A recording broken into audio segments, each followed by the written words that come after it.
तर सर्वात मोठी खुशखबर, आज जानेवारीच्या हप्त्याचं वितरण होणार। नमस्कार लाडक्यांनो, मी भाऊसाहेब गोडे स्वागत करतो तुमचं लाडकी बहीण योजनेच्या एका नवीन व्हिडिओमध्ये। आणि आपल्या चॅनलवर तुम्हाला लाडकी बहीण योजनेसंदर्भात अगदी खात्रीशीर व्हिडिओ थोड्याशा शब्दामध्ये पाहायला मिळत असतात। त्यामुळे तुम्ही जर नवीन असाल तर नक्कीच आपल्या व्हिडिओला लाईक करून चॅनलला सुद्धा सबस्क्राइब करा। तर राज्यातल्या लाडक्या बहिणींसाठी सर्वात मोठी खुशखबर, सर्वात मोठी आनंदाची बातमी। लाडक्यांनो, तुम्ही ज्या हप्त्याची वाट पाहत होत्या, तुम्ही ज्या हप्त्याची प्रतीक्षा करत होता, तर तुमची आता प्रतीक्षा संपलेली आहे। सूत्रांकडून मिळालेल्या माहितीनुसार आज वितरणासंदर्भात घोषणा होण्याची शक्यता आहे किंवा हप्ते वितरणाचा GR आज संध्याकाळपर्यंत येण्याची शक्यता आहे। आणि आज जर GR आला तर उद्या परवा या 2 दिवसात लाडकी बहीण योजनेचा 19वा हप्ता हा वितरित केला जाणार आहे। अगोदरच जानेवारीच्या हप्ते वितरणाला फार विलंब झालेला आहे।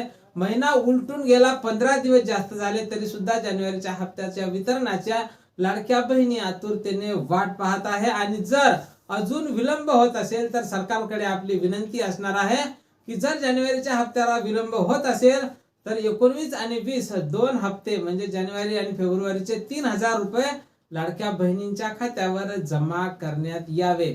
याला तुम्ही सहमत आहात का? याबद्दल तुमचं काय मत आहे?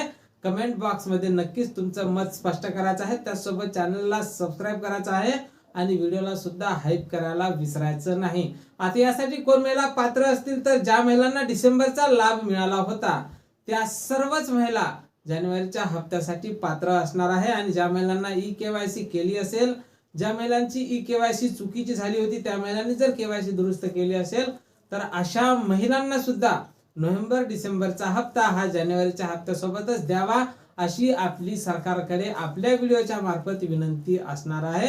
आणि ज्या महिलांनी KYC केलीच नव्हती त्या महिलांना सुद्धा KYC करण्यासाठी एक संधी ही उपलब्ध करून द्यावी। आणि यासाठी लाडक्यांनो, आपण आपल्या परीने प्रयत्न करणारच आहोत। लाडक्या बहिणीच्या पाठीशी आपण खंबीरपणे उभं राहणार आहोत। लाडकी बहीण ही योजना कायम सुरू राहणार आहे, पण ज्या महिला पात्र असतील त्या महिला लाडकी बहीण योजनेतून अपात्र होता कामा नये।